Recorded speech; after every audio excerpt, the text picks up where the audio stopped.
Assalamualaikum warahmatullahi wabarakatuh. Halo semuanya, perkenalkan nama saya Nurul Umayyah Santi dengan NIM 2200029011 kelas E Manajemen Bencana dari Prodi Ilmu Kesehatan Masyarakat. Di sini saya akan menjelaskan sedikit tentang demam tifoid pada tempat pengungsian. WHO memperkirakan beban penyakit demam tifoid global pada 11-20 juta kasus per tahun mengakibatkan sekitar 128.000 sampai 161.000 kematian per tahun. Sebagian besar kasus terjadi di Asia Tenggara, Asia Selatan, dan Afrika Sub-Sahara. Contohnya pada tahun 2015 di Afrika Timur terjadi krisis politik sehingga memaksa ribuan orang dipindahkan ke pengungsian yang menyebabkan beberapa orang mengalami diare, sakit kepala, demam, sakit perut, menggigil, dan muntah. Dari gejala tersebut, itu menandakan bahwasanya orang terinfeksi demam tifoid. Jadi, yang dinamakan demam tifoid itu adalah penyakit infeksi akibat bakteri Salmonella typhi. Penyakit infeksi ini umumnya menular melalui makanan atau minuman yang tercemar feses atau urin penderita demam tifoid. Jika tidak ditangani secara tepat, penyakit ini bisa menimbulkan komplikasi yang berakibat fatal. Demam tifoid atau tipes banyak terjadi di negara-negara Asia termasuk Indonesia. Demam tifoid dapat terjadi pada semua usia. Pada usia 5-11 tahun merupakan usia sekolah, di mana pada kelompok usia tersebut sering melakukan aktivitas di luar rumah, sehingga lebih besar untuk terinfeksi oleh bakteri Salmonella typhi. Karena pada anak-anak usia tersebut mereka sering jajan di luar dan kurangnya menjaga kebersihan diri mereka. Meskipun demam tifoid lebih sering menyerang anak-anak, ada sejumlah faktor lain yang dapat meningkatkan resiko seseorang dewasa terserang demam tifoid, yaitu yang pertama, mengunjungi atau bekerja di daerah yang tinggi kasus demam tifoid. Yang kedua, melakukan kontak langsung dengan penderita demam tifoid. Yang ketiga, tinggal di lingkungan yang kotor dan bersanitasi buruk. Yang keempat, bekerja sebagai tenaga kesehatan yang menangani penderita demam tifoid.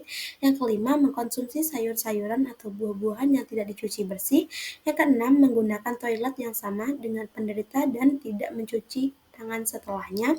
Yang ketujuh, mengkonsumsi makanan laut dari air yang terkontaminasi bakteri Salmonella typhi. Yang kedelapan, melakukan seks melalui mulut atau oral seks dengan penderita demam tifoid. Nah, jadi apa saja sih gejala yang ditimbulkan oleh demam tifoid ini? Jadi, gejala demam tifoid muncul 7-14 hari setelah seseorang terinfeksi bakteri Salmonella typhi.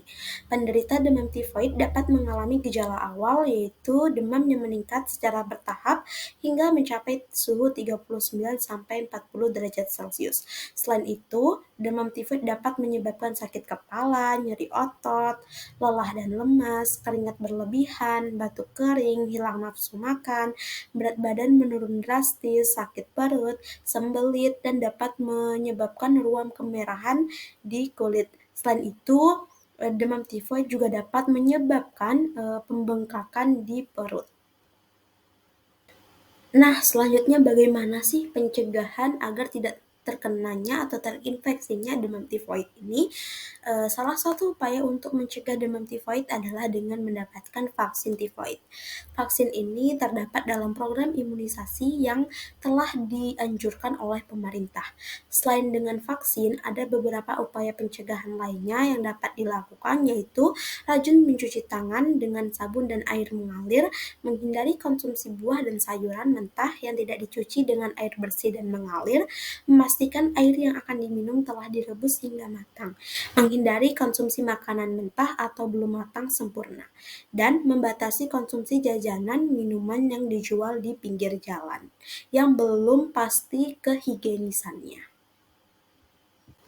Kemudian obat-obatan apa sajakah yang biasanya diberikan oleh dokter untuk penderita demam tifoid ini? Jadi, pada umumnya dokter akan memberikan beberapa obat-obatan tipes atau demam tifoid, yaitu antibiotik seperti ciprofloxacin, ceftriaxone, dan azithromycin.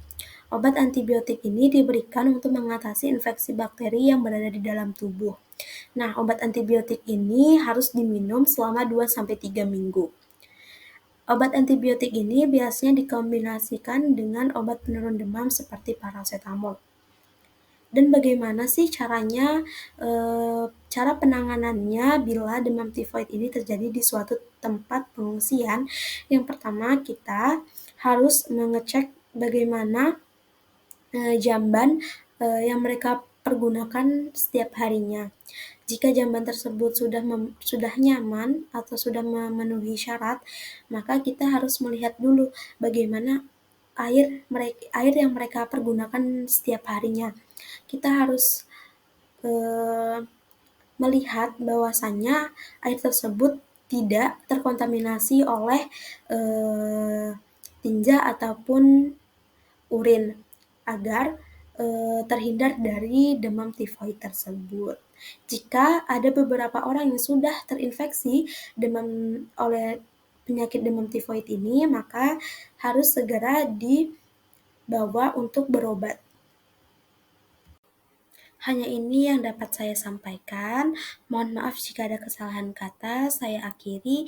Wabillahi taufik wal hidayah. Wassalamualaikum warahmatullahi wabarakatuh.